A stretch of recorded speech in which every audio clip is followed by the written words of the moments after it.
Hello and good evening and welcome to the Tuesday Night Live show for March 1st, 2022. Tonight's special guest is Bruce Templeton, who will be joining us tonight from Canada. So please stay with us. This show is going to be most informative. We'll be right back.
Welcome back to the show. I'm Santa Bob McMasters, as always, and we are so excited to be with you tonight. So please give a warm welcome to my co-host, Mr. Santa Barry Cummins. Hey, good to see everybody. And guess what? No tornadoes or tornado sirens tonight, so that's a plus. That is a good news right there. And say hello to our producer, El Angela, behind the scenes. All right, so guys, here we are. Season 2, week 8 of the Tuesday Night Live show. Can you believe it's already been 2 months since we started again, Barry? Wow, that's gone by pretty quick. We've had some great, outstanding guests and more to come. This one tonight's a great guest. Oh, fantastic. It has been fun for sure. Okay, so we want to thank everyone for spending your Tuesday night with us, and we're so honored to have you as always. We will always strive to have quality guests that can help you learn and grow as professional entertainers. Tonight's guest is a remarkable example of that. This show will be one that will impact us all, believe me. The show will be different than anything we've ever done. Barry, I'm going to let you tell them about Spangle's promo real quick. All right. What you do is you hit like and share this feed and put a comment over there.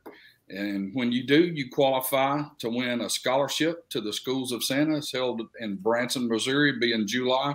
$359 value. So hit like, share, and comment on this feed, and you'll be entered for that. That comment done all three. Just let us know that you've done all three, and we're good to go. Barry? All right, everyone. First, reach over there. Give us a like and share this stream. Help build the viewership in the show. We're going to start out with some trivia here. First half of the Tuesday Night Live show trivia is sponsored by Derek Dugan Sleigh Driver Apparel Company. Thank you, Derek.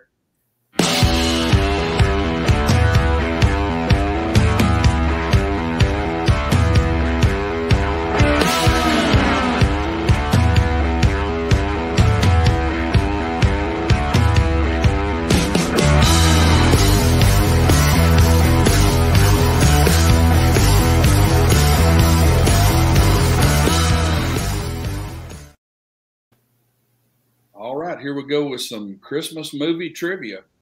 What did the little lady, played by Natalie Wood, want for Christmas in Miracle on 34th Street? What did the little lady, played by Natalie Wood, want for Christmas in Miracle on 34th Street? And remember,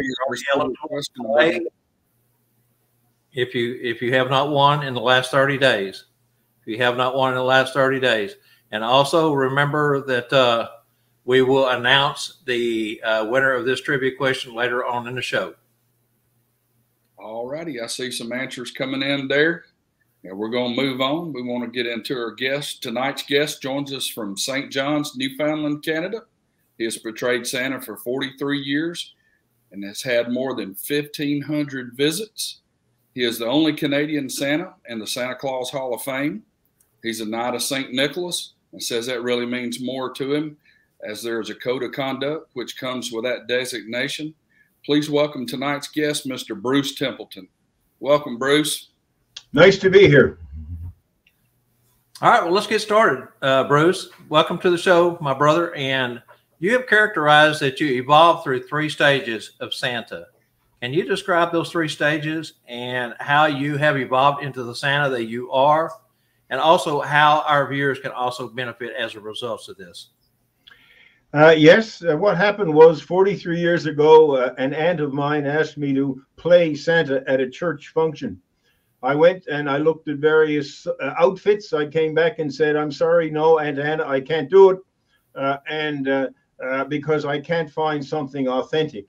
She said, "If I make the suit, will you do it?" Anyway, in the beginning, I played Santa. Then the next phase for me came when Santa would go in and lie on the floor. The kids would climb all over him, pull off his hat, and I believed I was Santa. Second phase was I became Santa. And the third phase came when they said to me, "Go into the room, the baby's dying."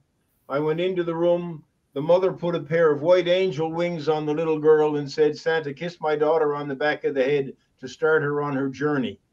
So that was when I started to pray with the child. And weeks later, I learned that after the prayer, the baby got better and went home with her mother. And Santa has seen her several times since. So the third phase of my journey has been with St. Nicholas, and that describes my journey so far in 43 years. Wow, that's quite compelling right there. Okay, so I know when you're doing public appearances, you always like to give credit to your wife, Paula. Can you tell us about how she is an important part of your portrayal? I certainly can. Paula is with me in a lot of what I do. In the parade here, Santa's standing up in his sleigh, and my wonderful wife walks the 2.5 miles. She's down on the street in front of the sleigh, and she can always talk to me. So she says the little boy in the blue snowsuit is Santa Bob, or is Susie or Betsy. And then from the top of the sleigh, Santa turns and says, "Hi, Susie. Hi, Betsy." Another thing that Paula does is we do the flight to the North Pole here. And we actually fly 18 children on that plane to the North Pole. And each child has a question that they want Santa to answer on the plane. The night before, Paula sits with me, and she helps me figure out the answers to the questions. So some of them are rather silly. Do your feet smell as bad as Uncle Billy's when you take off your boots? Or why does the poop on Grampy's lawn look so much like chocolate bars? But when the child says, "My mommy died in a car accident in October, Santa, will her spirit be with you in the sleigh Christmas Eve?" then you need help in answering those questions. And the question from a little girl named Emily: "Santa, my puppy dog died of cancer. My mommy says if I'm really good, you will bring my puppy back to life, and I will find my puppy alive under the tree on Christmas morning. Don't let me down, Santa." So it's my wife, Paula, that helps me with all of this. You don't ever call her subordinate Claus, believe me. Well, Bruce, tell us a story of your visit to a grade 6 class, and what did Rudolph want for Christmas? I went to a school this year, and I found it really fascinating. First of all, I expect you've got this book, you know about it. I went into the kindergarten class, and we did the thing about the Grinch stole the words, and then we got the words back, and then we got the pictures back. But when I got up to the grade 6 class, now we're talking about kids that are 11 years old. Santa, you're an old character. I went into the class and I said, "I need some help with something," to the boys and girls. I said, "I need some help with Rudolph." I said, "Was Rudolph disabled? Was Rudolph handicapped? Talk to me about Rudolph. Rudolph had a red nose." And the kids thought about that for a long time, and they said, no, Santa, Rudolph wasn't disabled. Rudolph just had special needs. And I said, "You are exactly right." And I said, "Rudolph asked for something special for Christmas." And the kids said, "What was that?" And I said, "All Rudolph wanted was to be loved, accepted, and appreciated because he's different." And I said, somewhere in this school, there are kids, there are Rudolphs in this school, and all they want is to be loved and appreciated because they are different. And when we came out of the class and walked down the hall, the teacher touched me on the arm and said, "Santa, you have no idea what you just did. There's a child in the class who's transgender, and her is now going through a huge change. and you've just provided the path for the child in that school and all of his friends to provide love and acceptance for who they are. So our messages, sometimes we never know who's going to hear our messages. So right, and what a positive impact, that has to make on all children that hears that message. Yes, great message. I agree. So we have so much to cover tonight, but can you quickly share the experience of you working with inmates and the impact that that had on you with your belief of mental illness? Yeah, I find here that I don't have any trouble raising money for the floats for the parade. Businesses will easily give me the money to build the floats. The question is, where are you going to find the manpower, the person power? So I learned that the carpentry shop inside the penitentiary here, we've actually constructed 2 or 3 of the floats for the parade. But when a child said to me one year from the John Howard Society, Santa, can you bring my daddy home for Christmas? I have just learned that many of the inmates in our institutions, I think, are suffering from some form of mental illness. I'm not sure that they really need to be there. And I've gained a whole new appreciation, I guess, for mental illness, and it's something that I'm very conscious of. Yeah, that's so true, and you hear that a lot from folks who work within prison systems, and visit quite often as priest or whatever. They all seem to have that same belief. Barry? In Bob's opening, he mentioned this show is going to be a little bit different than anything we've done here on Tuesday night. Bruce, what presentation format are you using as a speaker? Well, what I'd like to do is I'm going to ask each of you tonight to join me on a journey. I want you to come with me. I'm going to take you to 3 locations. Now, the reason I'm doing this is I'm going to assume for the moment that some of you watching this tonight have been asked to give presentations. So what I'm using is the TEDx format. There's a TEDx YouTube video you can watch that I've done. I ask the audience to join me on a journey. I take you to 3 locations. And the reason that you always do a presentation like that is when your audience is going home, they can only remember 3 things.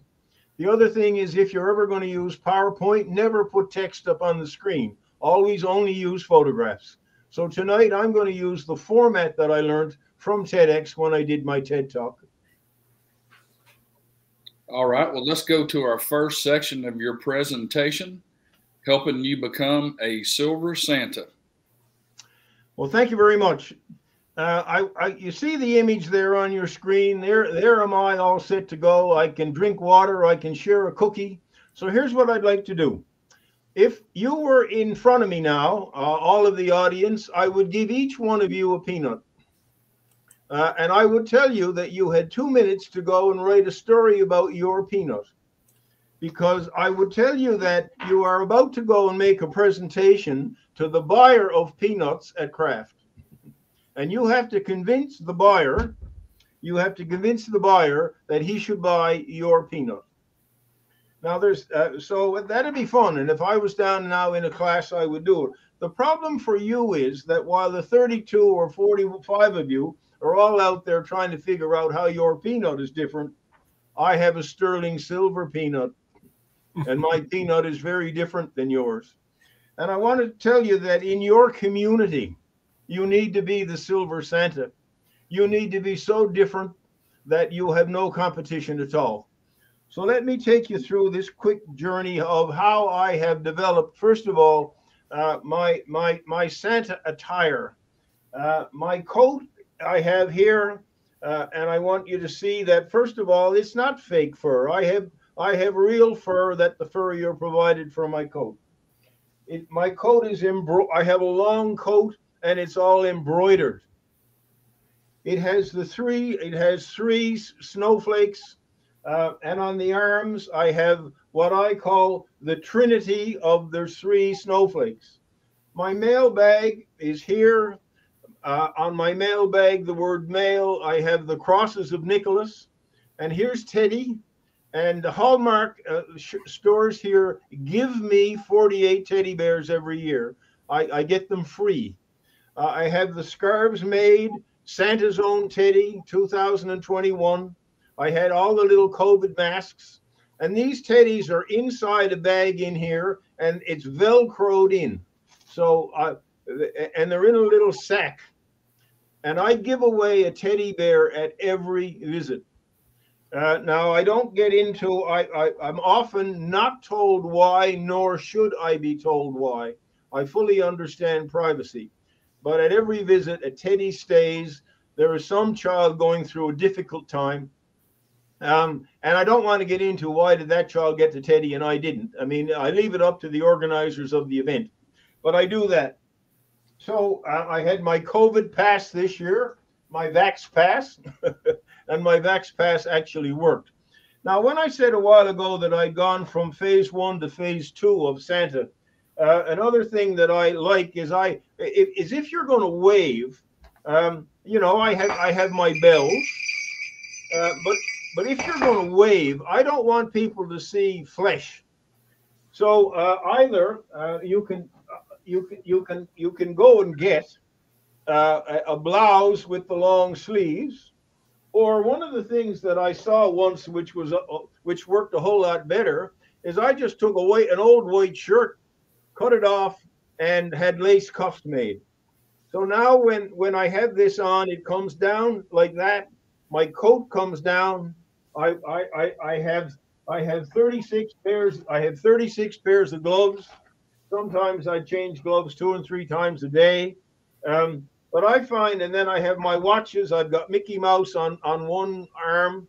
The kids really like this watch with the flashing lights, and that's on the other arm. I've got North Pole time on one watch and Nicky on the other. Now, where I developed all of my confidence was when I got into the hair and the beard. That to me is the thing that for designer bearded Santas, this is where it takes a lot of work. So I want to show you that what I did was, yes, I had these made, but the thing that I did do, and you might chuckle at me, but that's okay. I'm here tonight so that you can learn. I actually went and got a little welder's cap made. And on the top of this welder's cap, there's Velcro. And on my beard, I have Velcro straps. So I can tuck this into my chin. I run the straps behind my beard and attach it to the Velcro, and then the hair comes down over the top. I find that works absolutely beautifully. And I absolutely love these strips. I'm not a big fan of glue, gum, it's just too messy. But the beauty of these strips that I got them actually in Denver, these are actually split on both sides. So there's perforations on both sides. So these are so simple to put on, it's unbelievable, and they're very easy to get off. So that's about it there. My hair and beard works like that.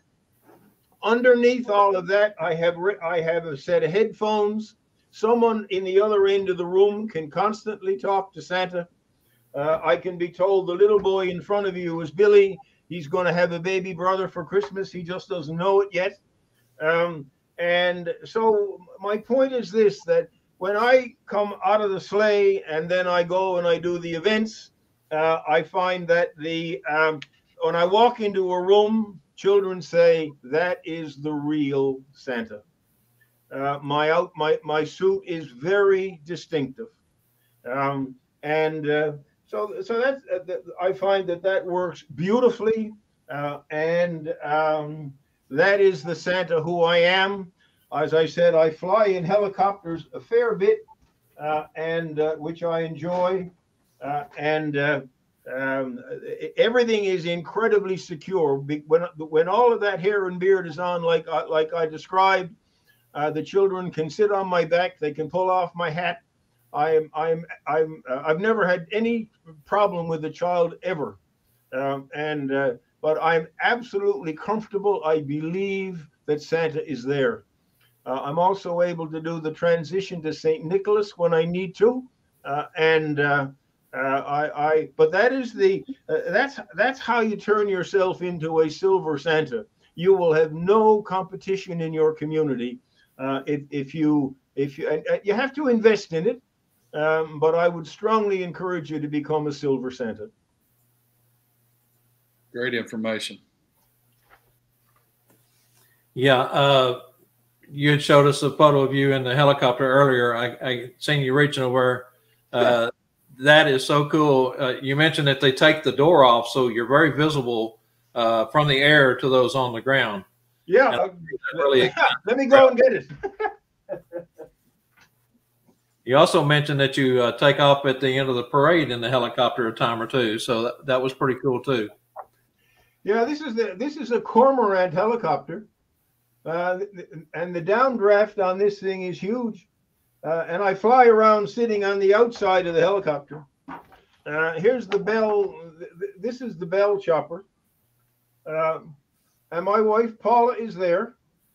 And so we fly around in the choppers. One of the things I arranged one year in the parade was that we brought in the little the landing pad. And the chopper landed on the landing pad. Then they folded back the props.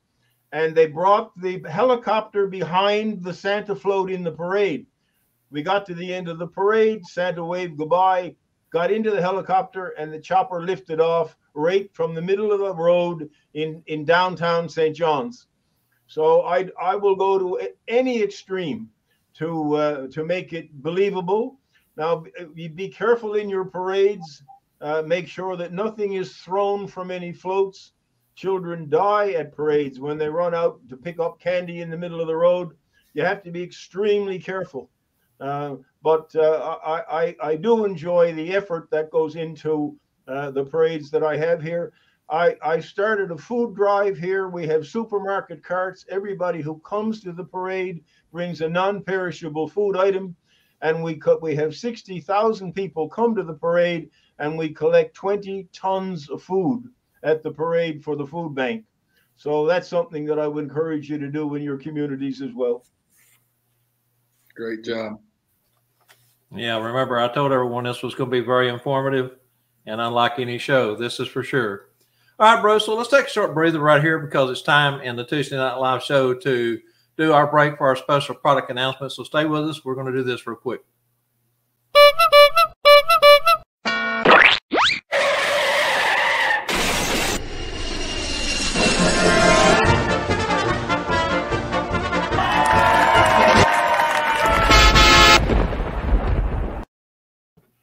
Stop the show. It's time for the Tuesday Night Live Showstopper Special. And for this week's StuffForSanta.com Showstopper Special, we normally go right out there to that head clown at large and in charge. Spankle is out on the road. He's been out on the road for the last week and a half or so. Still got another 3 or 4 stops to make before he gets back in. So I will give you this Showstopper Special for this week. This week, we're going to do the gold and black Santa buckle. Now, the first week we did the sleigh. Last week we did the one with the name Santa on it. This week is the Believe. Gold and black, that's the shiny gold Santa buckle, Believe. Same thing we've done the last couple of weeks. It's normally $50 on the website, $8 shipping. This week, good through March 7th, next Monday, $30 and free shipping. So if you decide you want one of those, reach out to Spangle and get your name on it before he is sold out of those because they are selling. He's had a really good time out on the road, met lots of good people, and been selling lots of good product. All right, let's go into the next part. You are watching the Tuesday Night Live show with Bob, Barry, and Angela.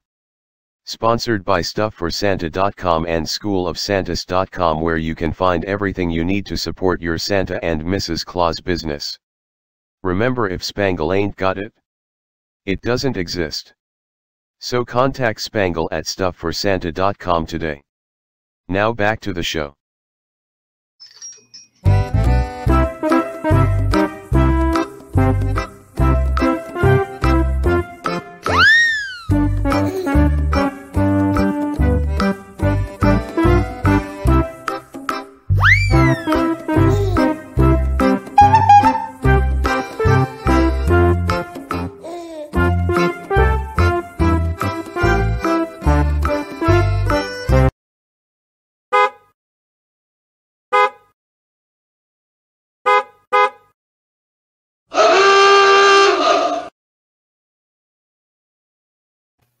Love that Ugelhorn. Okay, Spangle's not here, so I will do the trivia question for Spangle. This is sponsored by StuffForSanta.com and SchoolOfSantas.com. In 1990, film Home Alone, the family flew off to France without him. How old was Kevin in that movie? The character Kevin, not the actor, but the character. How old was he? And again, we're going to hold off on announcing the winner until we get further down into the show. That'll give us a chance to filter through those. And so at this point, we're going to move right on into the next portion of the show. All right, Bruce, let's get right into the next section here, section 2. So you want to write a best-selling book. Yeah. First of all, I just want to endorse the buckle. It is a great buckle. Go for it. All right, so you want to write a best-selling book. Here's what would like to do here. First of all, this presentation tonight is, I'm watching my clock. I'm exactly on time. When you are out there tonight and you're looking at me doing this presentation, there's 2 questions going through your mind right now. First of all, you don't really give a hoot about me. The questions that are going through your mind, the audience, there's 2 of them. The first one is, what's in it for me? And the second is, why should I care? So let's be clear that I am not here tonight for me. I'm here tonight for you in the audience, and I hope that you enjoy learning from some of the things that I've done. So when I'm 76 years old, was probably in 2010 that I decided that I was going to start to write some of this, and I wanted to share with the world my journey. So my first book was called The Man in the Red Suit, and what did I do was I went and here's how I went about it. So if you decide you are going to write a book, or you are going to build something, then just follow me here and listen and learn. The first thing I did was I went and I bought a whole bunch of magazines that would normally be in a doctor's office or a dentist's office. And back then, this was 2010, there are probably not as many magazines now. People go in with their phones. But I went in and bought the average magazines that you'd have. And then I got a measuring tape, and I measured to see what the size was. I went to the publisher and I said, my book is going to be 1/4 of an inch smaller than the smallest book I could find. I think it was Reader's Digest. So my book is such that when you stack them up on a table, my book is always on top. The next thing that I learned was I went and I watched people buying books. So the front cover is not as nearly as important as the back cover, because people, they pick up a book and what do? They turn it over. So the blurbs that are on the back of the book, not only will this book help you better understand the season, it will help you appreciate it more.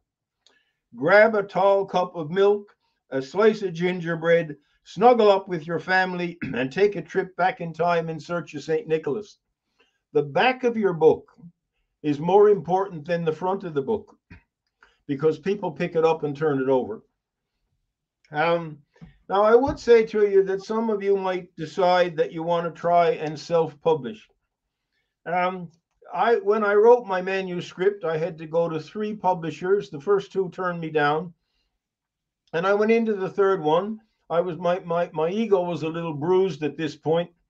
And I went in and they finally called and said, we have news for you. We're going to publish your book. And I was over the moon. And they said, you're an amazing storyteller. You're probably the best marketer that we've ever encountered. You're just a lousy writer. And that was a bit of a surprise. So some very gifted people took my lump of coal and they polished it into something beautiful. So to any one of you who aspired, you're not going to make money writing a book. You're going to have fun sitting in Costco. My first book, The Man in the Red Suit, sold 25,000 copies. A bestseller in Canada is 5,000. And when they announced the second printing at your book launch, when they announced the second printing, you know you're on to something good. It was rather funny I thought it was humorous. My book got to be number 2 in the bestseller list in Canada. And the only book that was ahead of me on the bestseller list was 50 Shades of Grey. When I went in with the second book, they said, "What's the title?" And I said, 50 Shades of Red. And they said, "No, I don't think so." So the first book was a great success. Then I did the second, and then I did the book that I'd like to give away a copy of tonight is called In Search of St. Nicholas. And this one to me was probably the greatest challenge. Now, my wife, Paula, will tell you that if you want to motivate me, you tell me that I can't do something. I once had a Boy Scout jamboree for 2,500 kids. I thought it would be fun to wake them up the first morning. And this was in a national park here in Canada. I thought it would be fun to wake them up the first morning with 2 CF-18 jets from Goose Bay to do a low flight right through the middle of the camp at 6:30 in the morning. And when the kids all woke up and came out and looked up, I had a water bomber come and I washed 2,500 kids at once. The park warden said, "You can't do that." And I said, "Well, why not?" And he said, "Well, I haven't got the authority to say yes." And I said, "Well, that's a simple question. But if you haven't got the authority to say yes, why have you got the authority to say no?" At any rate, to make a long story short, I got permission to do it, and the kids are still talking about it. So when I wrote In Search of St. Nicholas, In Search of St. Nicholas starts about a story about a little boy who wants to go. He writes a letter to the North Pole, and he says, "Santa, can I go back in time and find someone who will love and appreciate me because I'm different?" Now, that's the second time tonight that I have used that phrase. I need to find someone who will love and appreciate me because I'm different. I don't say that the little boy in the book has autism or Asperger's. He's just different. He's bullied in school, he's teased, and he wants to find someone who will love and appreciate him. So all I did was, in the book, I started then in 1939, and every single story that you have ever heard about Christmas is all in this little book. We go back in time, and I take you to the teddy bear's picnic. If you go down in the woods today, I take you to meet Rudolph. I take you back and you do the teddy bear's picnic 1932. You will go to 1931 to Atlanta, Georgia, and you'll meet Haddon Sandblum, Coca-Cola. You go back and you meet Virginia. Yes, Virginia, there is a Santa Claus in 1897. You go and you meet Thomas Nast in 1863, and you're going back and back and back in time. Now, this is where it got to be fun. In the United States, you've got a 91-year rule around trademarks, and be very careful. You might think something is in a public domain when it isn't. Rudolph Inc. is one of those things. You can get yourself sued really fast if you put Rudolph Inc. in a book without permission from Character Arts in New York. So I'm going to tell you a couple of stories about that. Coca-Cola, I wanted permission to put the Haddon Sandblum. Sandblum is one of the Hall of Fame Santas. I wanted permission to put that illustration in the book. I wrote Coke in Atlanta. They wrote me back and said, "Thank you, Mr. Templeton. If you do that, we'll sue you." And that was okay. That doesn't bother me. It just figured out, all it means is that I haven't figured out how to do this yet. That's all. I went to Coca-Cola in Canada. I asked them to send a letter to Atlanta. They did. Atlanta came back and said, "Sir, we've thought about this a second time. If you send us $400 US, we will give you permission to put the image in the book." I sent them another letter. "Dear Coke, I'm going to give you two choices. You decide. One, I will send you $400. Two, I will take $400 through Rotary and I will buy polio vaccine for children. The Gates Foundation will double match my $400. They will send $800. We'll have $1,200, and at 60 cents a dose, we can immunize 2,000 children in the world against polio. Dear Coke, you want me to send $400, or do you want to help me immunize 2,000 children in the world?" The letter came back, said, "Mr. Templeton, enjoy the image. It's free." Another place that I ran into a really interesting challenge was in my book. There is a woman singing a song to a child who's dying. For someone so small, you seem so strong. My arms will hold you and keep you safe and warm. This bond between us can't be broken. I will be here, don't you cry. They're Phil Collins' words from Tarzan. The mother was singing them to her dying child. I sent that to Disney. I asked for permission to use it. The letter came back, dear Mr. Templeton, if you do that, we'll sue you. Well, I was getting used to that by now. So what did I do? I don't understand the word no. Phil Collins is in Ives Street, London, England. I sent a letter to Phil Collins. I got a beautiful letter back. Phil is recently on tour in Europe, and I could not pass on your letter to him. He's just come back from Australia. He absolutely loves what you've done in your book. You'll be in my heart, and Phil Collins would have no problem at all if you include your words in his book.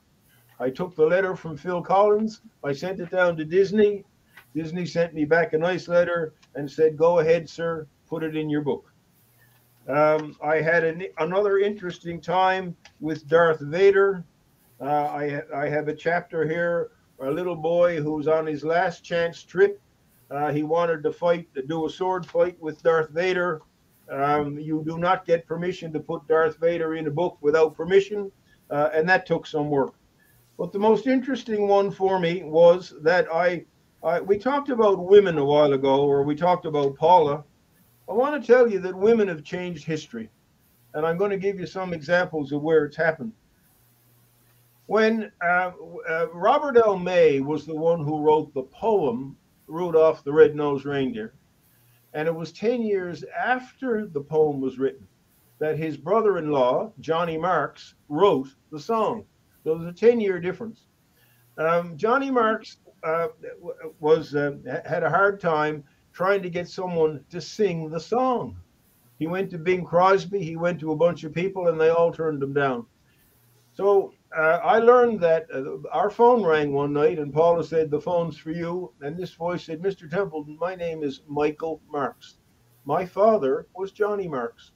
My father wrote Rudolph the Red-Nosed Reindeer. And he said, we are so enthralled that in your book, you're writing about a little boy who's challenged and all he wants is to be loved and accepted. And he said, for the first time in history, we have decided to allow someone to include the story of Rudolph in a book. And then he went on to tell me that his dad had gone and came home one night very disappointed that all he could find was a cowboy named Gene Autry. And Gene Autry was strumming this, and his wife, Ina Spivey, went into the room and said, what's that, Gene? And he said, well, don't get to like it. I'm going to go into a recording studio tomorrow and tell them I won't do this. And Ina Spivey said to Gene Autry, will you do that, put it on side B of the record, and will you give it to me for Christmas? So Gene Autry recorded the Rudolph the Red-Nosed Reindeer. He gave it to his wife for Christmas. And if it wasn't for Ina Spivey, we would never have the song that was so famous by Gene Autry. The final story then is the Matchams in New York. When Roosevelt wouldn't shoot the bear, there's a little toy store in New York, and if it wasn't for the Margaret Stieff. So here's the story of the very first teddy bear of Theodore Roosevelt. But it was a woman again in New York. Morris Matcham was the one who owned the little toy store, and it was his wife who actually put the first teddy bear together. And there's the very first teddy bear that ever existed. So I'm just saying that throughout history, our wives have had, our women have had an enormous impact. That really is so my books have done reasonably well. The first one was the one that had the greatest success. As I said, the blurbs on the back are important. On the front, I have my name And then you get someone to write the foreword for you, the FOREWORD, the foreword. And so you get the state governor, or you get the mayor, or you get someone to do this. And then you try and get three famous people to write the blurbs on the back. And I only up with my own experience, I know what I'm good at. I know what I'm not good at.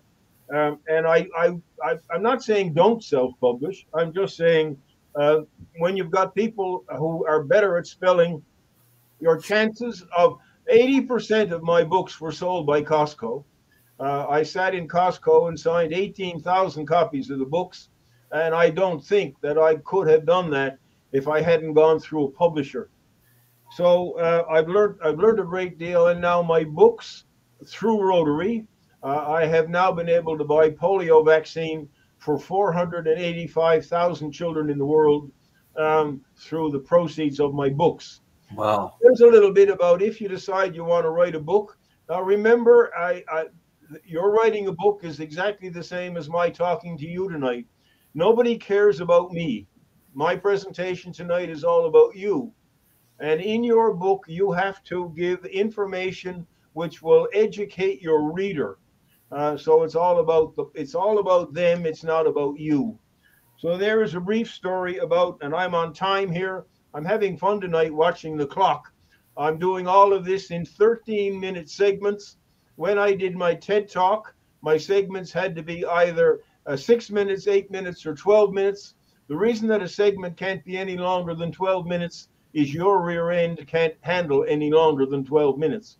So now I have just done the second 12-minute segment, and I will do the third 12-minute segment in a few minutes. Back to my hosts.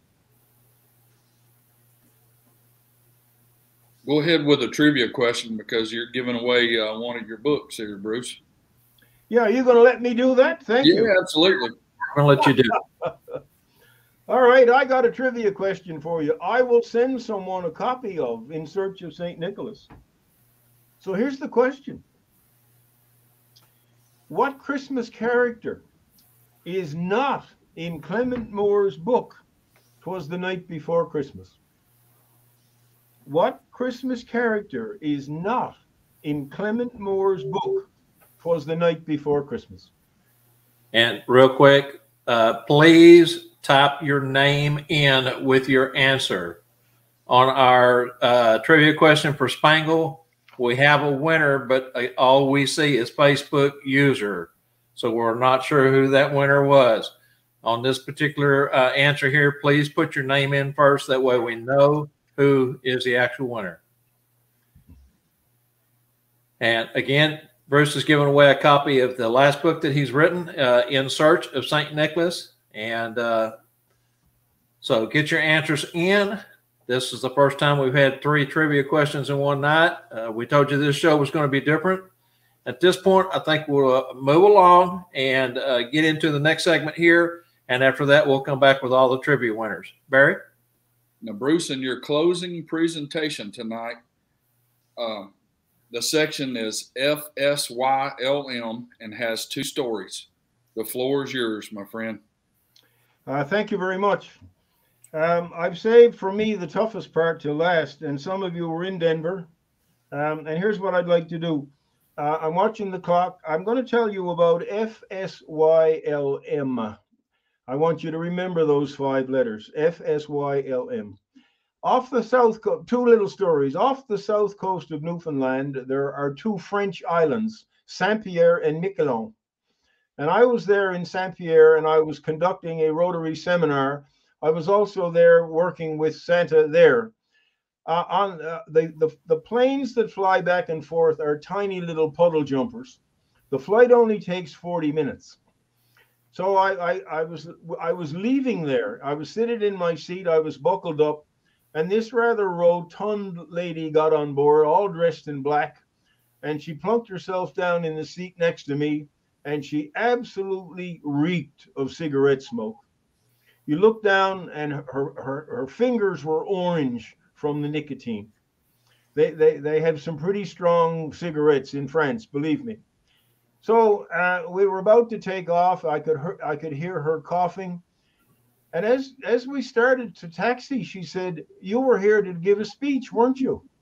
And I said, "Yes, ma'am." And she said, "You wrote the Santa Claus books." And I said, "Yes, ma'am." And then she said, "If I asked for something for Christmas, could you give it to me?" Now, I'd never met this woman before in my life. So as we were taking off, and the flight's only 40 minutes, you only fly at 8,000 feet, she said to me, "I'm on my way to St. John's to have my lungs x-rayed, and I already know the news. And if I can't figure out how to stop smoking, I know that I'll have lung cancer and I'll pass away." Now, I thought of the letters FSYLM, and I said to the woman, "Name something that matters more to you than anything else in the world." And she said, "My grandchildren." And I said, "You have a picture of them?" And she said, "Certainly. Do you want to see?" Out of her purse, she took a picture of a little girl and a little boy, aged 4 and 6. I said to the woman, "I want you to think of some event that you want to be present with them in the future." And the woman said, "I want to see them graduate from university." So I said, "Where are your cigarettes?" Now, I already knew where they were because I saw it in her purse when she opened her purse. So she opened her purse and she brought out this beautiful silver cigarette case. And she opened it up, and I said, "Now, here's what I want you to do. I want you to put the pictures of your 2 grandchildren in the cigarette case. And every time you open that cigarette case from now on, you're going to see your 2 grandchildren looking at you. And the answer to your addiction to nicotine, the answer to your smoking, is to find something you love more." And the lady started to cry on the plane. A month later, Paula said, "The phone is for you." This lady was in tears on the phone. She said, "Mr. Templeton, I've gone 30 days without a cigarette.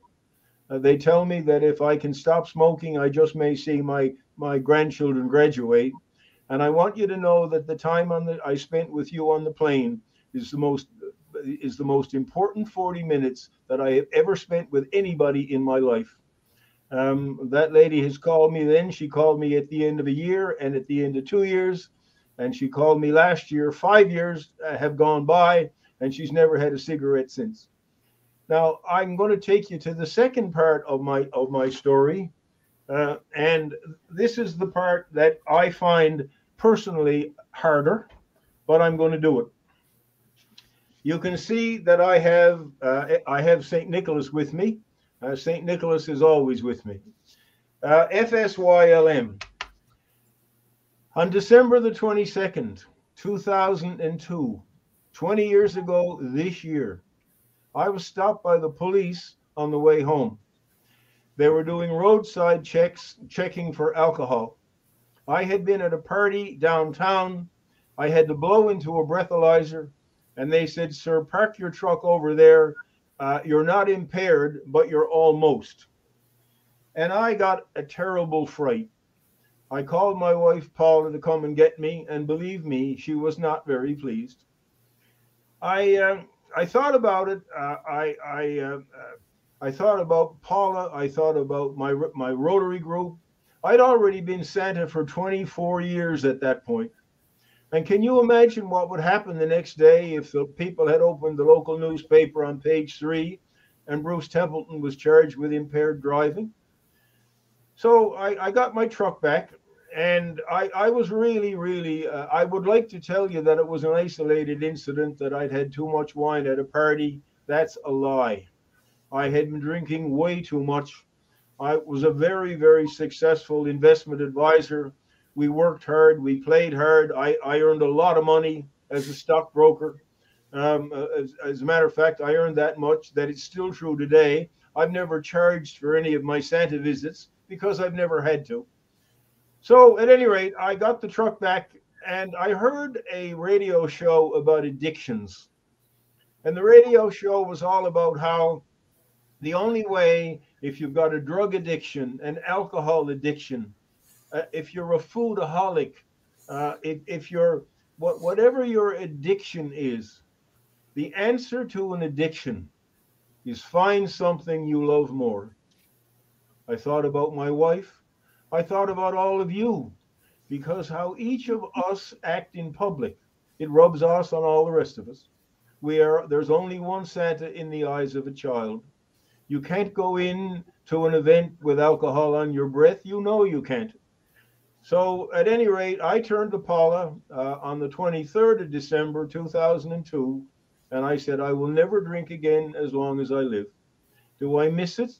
Well, I'm afraid of it. So I don't know that I miss it. Now, when I told that story in Denver, there were 5 Santas, there were what, 500 people at the convention. And there were 5 Santas came up to me afterwards, some of them in tears. One of them gave me a cross and said, wear this and think of me every day. You've now given me the path to eliminate alcohol in my life. I will never, ever forget this day. And several of them have called me since, and I share their journey with them as they find something that they love more than the alcohol that they had the problem with. So I've watched the clock very carefully. I hope you've enjoyed tonight. And if there's anything that I can ever do, or if there are any questions that you would like me to answer, I'd be more than happy to answer them. I thank you for the great privilege of joining you. As I said, I'm on that little island on the East Coast, if you want to look it up, Newfoundland. We are the little island that when 9/11 came and the air traffic controllers sent the message out across the Atlantic, land in the very first airport you can find. Then Gander, Newfoundland is the little island, is the airport where all the we had 38 of your planes land in a period of 3 hours, and the population of the town went. There was only 9,000 people live in the town. 6,000 Americans all landed in 3 hours, and we looked after you all there for 3 days. If you ever are in New York, and you can go and see a beautiful play called Come From Away. Come From Away is the beautiful story of how Gander, Newfoundland looked after 6,000 Americans for 3 days. We found you weren't allowed to take the luggage off the planes. So we got 32 dogs, 24 cats, 2 snakes, and a monkey. We found toothbrushes, we found napkins, we found whatever it took. But we enjoyed having our American visitors. So thank you for the privilege of joining you tonight. It's been our pleasure, Bruce, and what an awesome guest you've been. Now it's time to pop your questions in for our viewers. Any of you that has questions or comments for Bruce? We got a couple minutes for that.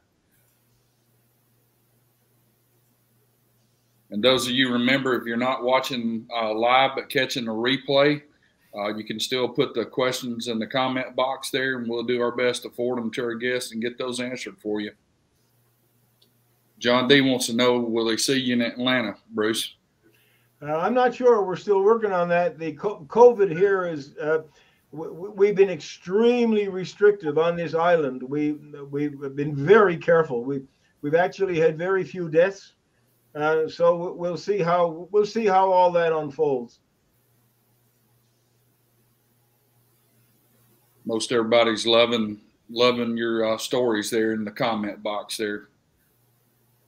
Like I say, when I first saw you, and I've watched some on YouTube of you and everything, I just about always end in tears hearing your stories, you know, especially about visiting the children in the hospital that's really sick. Well, it's there's a peace that comes from that. I mean, the little girl, I told you that on the plane, the little girl Emily had given me the envelope, the letter that said, my puppy dog died of cancer. Please bring my puppy back to life. So what we did that night was when we got back to the North Pole, that plane actually takes off. So there's 18 kids on the plane really takes off. And so when we got back, I sat with Mrs. Claus and I said, how are we going to answer this little girl? So we phoned the little girl's house and we said, Emily, this is Santa. I'm back in the North Pole. We just read your beautiful letter. We looked outside the big window here in the North Pole, and your puppy dog is outside, and he's playing tag with Dasher and Dancer and Comet. You would make our Christmas very special if you let your puppy stay here with us, and we will look after your puppy for the rest of his life. And the little girl said, thank you, Santa. That's all I needed to know for Christmas. Mommy and I will go to the pound after Christmas and get another puppy. Now, that's not my wisdom. That's my wife's wisdom. But with the little girl who said, Mommy died in a car accident, will her spirit be with you in the sleigh Christmas Eve? We gave the little girl a big hug and said, sweetheart, Your mummy's with St. Nicholas. You never need to worry. Your mummy's safe. And yes, her spirit will be with Santa in the sleigh on Christmas Eve. So we all had very, very important roles in our red suits. And it's memories you are making for children and their families that's so very critical. That is so true, Bruce. Melissa Button wants to know if there is a place that she can donate to your Rotary Club for the polio vaccines. You can, but through your own Rotary Club. I think that'd be a great thing. You've all got Rotary clubs. It's called Polio Plus. And if you say that you heard me do a presentation and you'd like to contribute to Polio Plus, polio vaccine only costs 60 cents a dose. There's only 2 countries now in the world where a child can get polio. They're Pakistan and Nigeria. So last year I paid for a young nurse here. She went to Pakistan. She immunized 5,000 children against polio. When she came back to the airport, she gave me a big hug. And she said, I have changed the lives of 5,000 children, and they have changed my life forever. So just go to a local Rotary Club and say you'd like to give a check to Polio Plus. They'll give you a tax receipt for it. It's 60 cents a dose, and the Gates Foundation double match your check.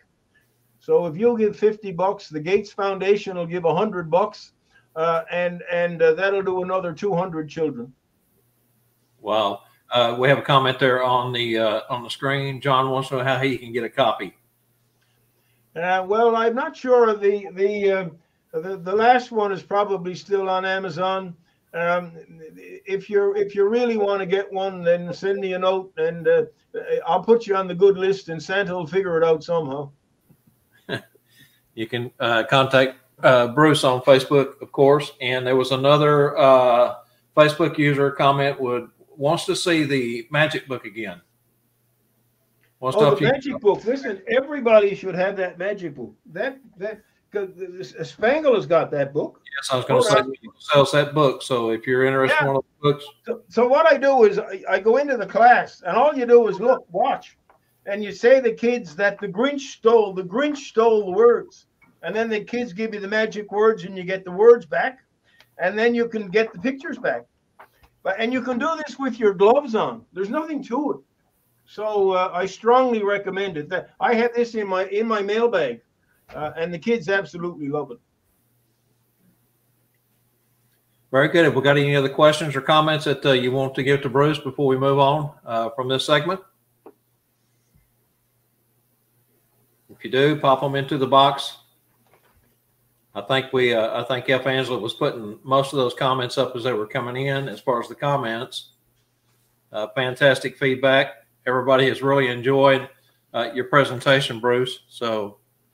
And we did it in 59 minutes. Woo! Yes, sure did. And so at this point, we're going to move on along to the Santa's POV. After that, we will announce our winners for tonight's 3 trivia questions.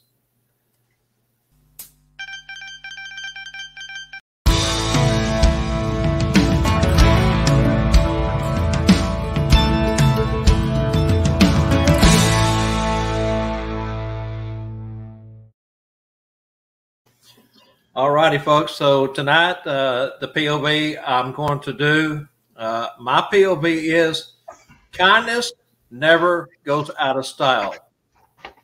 Be kind. Be supportive. Don't tear your fellow man down, but instead build him up, especially in his weak moments or in times of need. I think Bruce has been a prime example of exactly what I'm talking about tonight. If you are a believer in Christ, please pray for humanity. And most of all, folks, please pray for the folks in Ukraine and those Russian soldiers that are on a mission that I don't think their heart is in. All right, Barry. All right, everyone. It's time to ask you if you would share and invite your friends to our weekly Tuesday night live broadcast and our Bob and Barry live preview show that's on Mondays at 3 p.m. in the Sat Bob's Live Facebook group. Invite them to both of our Facebook groups. You can find us at Santa in the Business of Being Santa and Sat Bob's Live, where we'll be here every Tuesday night at 7 p.m. Central Time.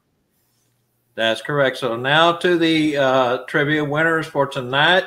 The Sleigh Driver Apparel Company winner for tonight is Randall Checker. Santa Lee gets that one. And I do have your address, Randall, so no need to have to send it to me. And then for the Spangle trivia question, all we had, the correct answer, the first correct answer was 8 on that one. And it was Facebook user. So if you, what was the time stamped on it, Angela? I'll have to go back and watch the video, but the time, the actual time is at 7:26 p.m. 7:26 was the first correct answer, and it just comes up as Facebook user.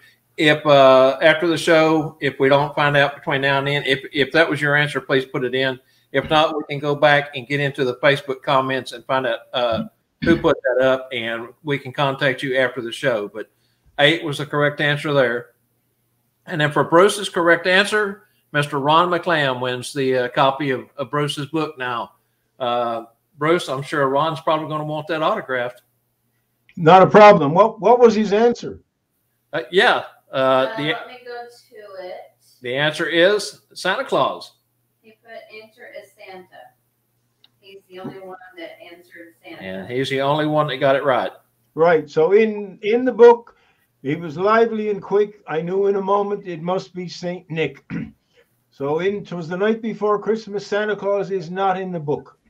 And when you're working with children, please remind them about St. Nicholas and how important St. Nicholas really is. Thank you, Ron. I'll happily send you the book. Oh, very good. So, okay. So I guess at this time, it's time to do this. I'll tell you what, I've had so much fun tonight, and this hour has flown by so fast. I kind of hate to call it a show, but my goodness, Bruce, thank you, my friend. What an excellent show. We knew this. We've been so excited. Just couldn't hardly wait to get you on the show. And again, the welcome goes out to you to come back anytime, my friend. And we will be talking to you about doing a presentation for us in our Tennessee class coming up. Thank you for the incredible guests that you are. Thanks to all of our sponsors, and thanks to all of you for tuning in and giving us a moment of your time. Like I always say, what else you going to do on a Tuesday night, right? Remember, you can catch a recorded replay of this show and every Tuesday night live show, as well as the Bob and Barry Show, Sat Bob's Home Group, Santa and the Business Being Santa, and Sat Bob's Live Group. Now, as of tonight, we are only broadcasting live on Sat Bob's Live Group because of some of the problems that we've had with the blending of the comments from each group. We will push that over to Santa and the Business Being Santa as a recorded replay after the show. Remember to join us for our next Tuesday Night Live each week, 7 p.m. Central. Same Claus time, same Claus channel. Thanks again, Bruce. Thank you, Barry. Thank you to the audience. Thanks to Derek, Spangle, and also to you, Bruce, for the book. I know Ron's going to enjoy that. Thank you, Elf Angela. And until next week, catch us Monday at the Bob and Barry Show. Till next week, thank you so much, and God bless. Barry? God bless you, Bruce. Thank you. And remember, we do this because we care. Ho, ho, ho, ho, ho. Good night.